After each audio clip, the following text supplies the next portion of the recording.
Bundungka Kunda, yes.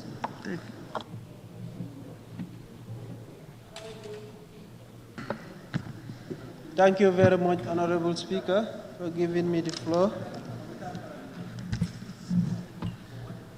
Honorable Speaker, it was December 2017, we passed an act to enable the CRC to review the 1997 Constitution. And early 2018,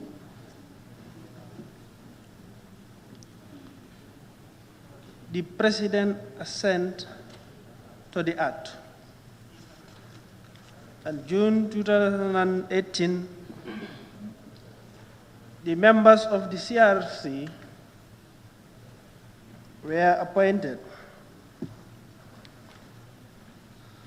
And it was on the 15th of November 2019, CRC prepared a draft new constitution. And it is brought to us back. We gave them the mandate, and we are here today to speak or to debate on the merits and the general principle of that draft constitution. Therefore, Honorable Speaker, this is a crucial moment in our role as a National Assembly members, because we are in a transition. And a lot of things has happened in the past which we are not proud of. And it is only when we come up with good laws we can redress some of those issues.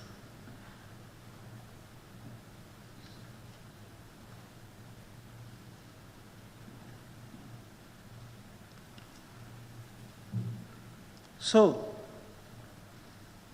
this is a very historic day for us, and we are here not representing our people, ourselves only, but representing our people who voted for us to come here and represent them. And the mandate given to CRC was to go around and engage every Gambian at every corner, even outside the Gambia, to engage them and incorporate their takes on this new constitution. And we believe the CRC has done a tremendous job by going all over the country, the length and breadth, meeting all categories of people to sound their opinion, how they want to be governed.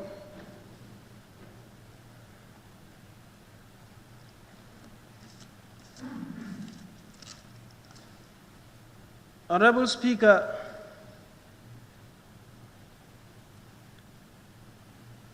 this draft constitution before us today is one of the most important documents for our democratization. It is important because in any transition of a good democracy, it requires a social contract between the governing and the governed. This was the mandate that was given to them. Therefore, Honorable Speaker, at this juncture, when we said we want a new Gambia, we had two options. One was to amend the draconian laws that were bad, very bad, that were in the Constitution, or two, to revoke the existing one, that is the existing Constitution, which we went for. And now the draft Constitution is in front of us here today. We all know that making a new Constitution is very difficult and complex. This is why I want to thank CRC for their tremendous job that they do to make sure that they went through numerous processes and make consultation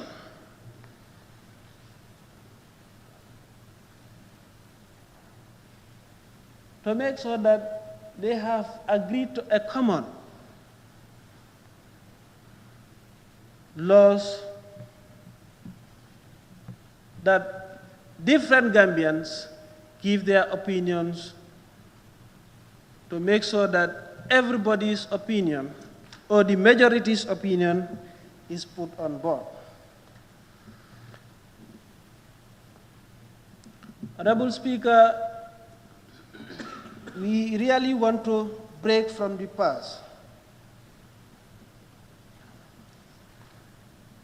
So I think this draft Constitution is the best document to lead us into our new democratization we want.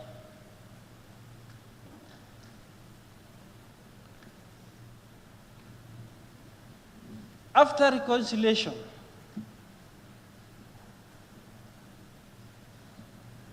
we need this draft to address social redress.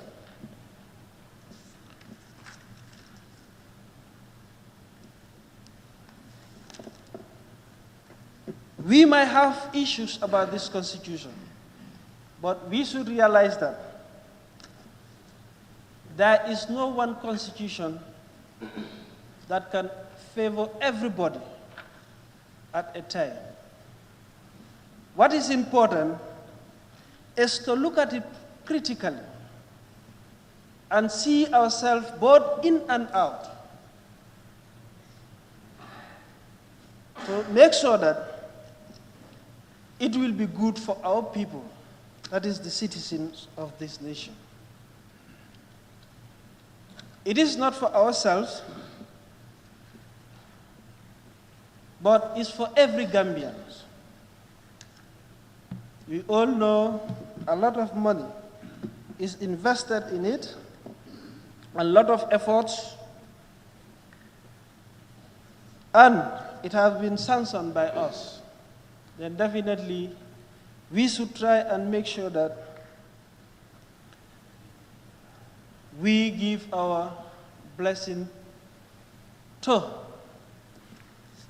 the views or how Gambians want to be governed.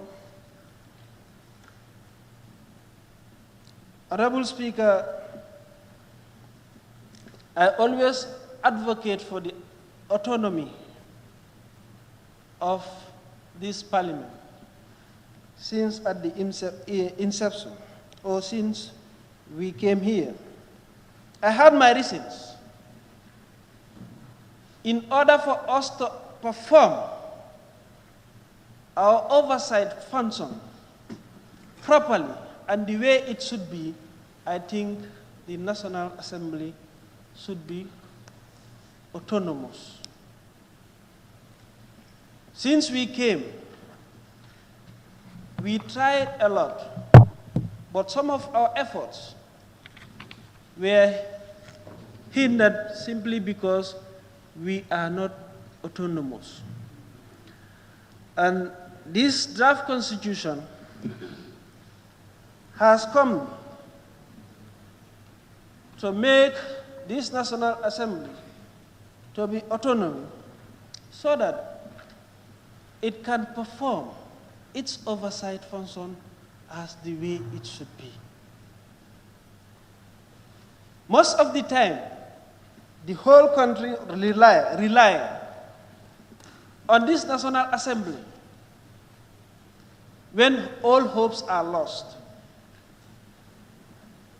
But sometimes what normally happens is we are not able to perform up to expectations because we will be told that we need to have confirmation from the executive to be able to do certain things. Therefore, Honorable Speaker, this draft constitution has highlighted a lot of issues that will help us to break away from the past, which we all know that we are not happy about, both those who are in and those who are out. And since we are all here now, we have a decision to make and we have a history to make. We can either be in the good side of the history or the bad side of the history. So it will be important if we consider what or how our people want to be governed. And I believe there are a lot of things in this draft constitution that are very good to help us break away from the past and bring a lot of rules or laws that will help us to have a very good Gambia. Honorable Speaker,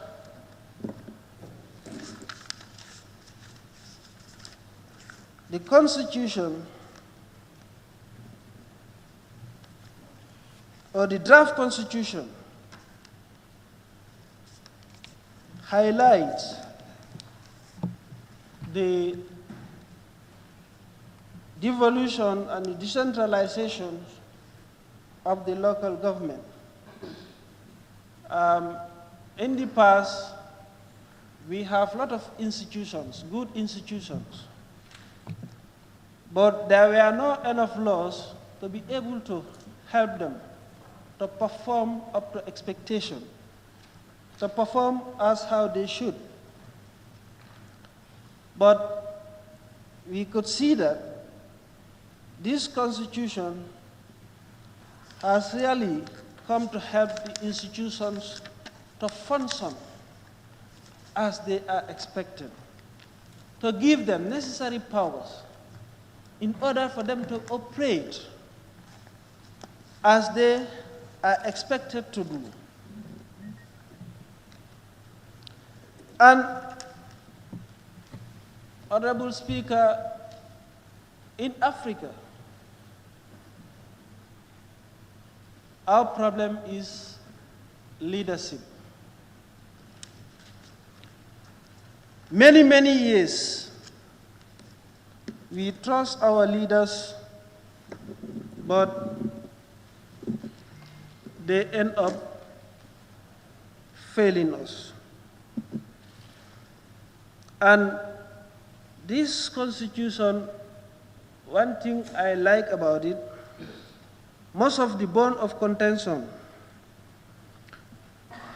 it has come to clarify or remove all ambiguity that will bring commotion or that will bring ambiguity that may bring problems for us.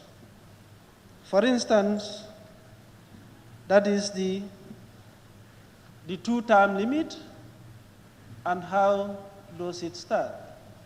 Honorable Speaker, with all fairness, I think if we want to advocate for 2 terms, I think the best thing is for us to start with a good example. I'm surprised to hear some of my colleagues to think that, or to say that, the incumbent who is in the office before the Constitution will come into law, the term that he served before the Constitution should not be counted. Yes, it could not be. That is obvious. But if that is what we are advocating for, I mean, I think it is in fact better for that person to start with a good example so that we know that we really mean what we are saying. But often a time in Africa, this is how it will start. At the beginning, if we are not very much attentive, some will say, we are here for 3 months. They go for 2 months. And while they are going, they want to remain in power forever. I think rules are what should help us to redress all those problems. And to be a good example, or if we are to mean what we are saying, I think we should start initially, or whoever start. But most often a time, those incumbents who started that, who will start that, we will see as we are going, they will start to think about, in fact, not 2nd term, but 3rd term, 4th term. I mean, Africa should break away from that right now. And African leaders are the people who should help Africans to break away from those mentalities. Because people trust them to be there. So, Madam Speaker, with all honesty, the CRC did a wonderful job to come up with this draft constitution. This draft constitution, these are the wishes and the aspiration of Gambians who we represent here. The CRC doesn't make this constitution by their own. They contacted our people, and a lot of resources is being put to it. We cannot come here today and allege that they merely went to cut and paste from other constitution for this draft that we have in front of here today. I think they should be commended for all the tedious work they did for their country. And when I went through it, I really think that they did this for love of their country. We should all remember where we are coming from. The past was not pleasant. We want a better Gambia. We want a better future. We want a good democracy in our country. Then we should start good.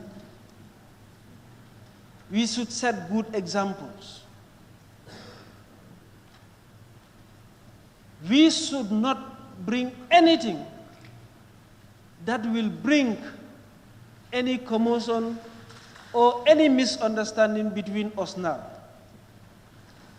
All what we should see is Gambia. Nothing else but Gambia. Not ourselves, no an individual, but Gambia and Gambians.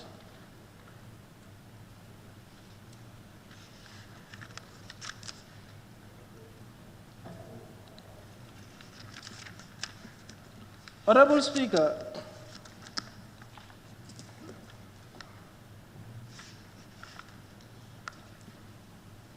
if we look at Chapter 1, that talks about the republic and sovereignty of the people. It has addressed a lot of issues that can help us to see ourselves as Gambians.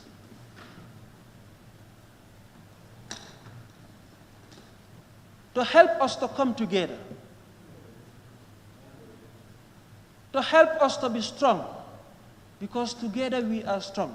We will be unbreakable. Let us not allow ourselves to be divided.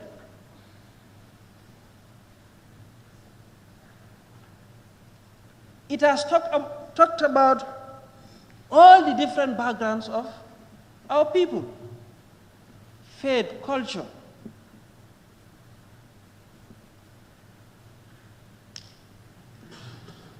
Form of discrimination, sovereignty. This is very good to help us, and it should start here. See ourselves as the National Assembly of the Gambia, representing the Gambian people. Not to have a master to serve. Our master should be Gambian people. They are the people who put us here, and we should be ready to serve them. And they have hope that it is us that can help to make Gambia one people. And we should all be ready to work towards that. And the laws in this draft constitution will help us in a great deal to achieve those goals.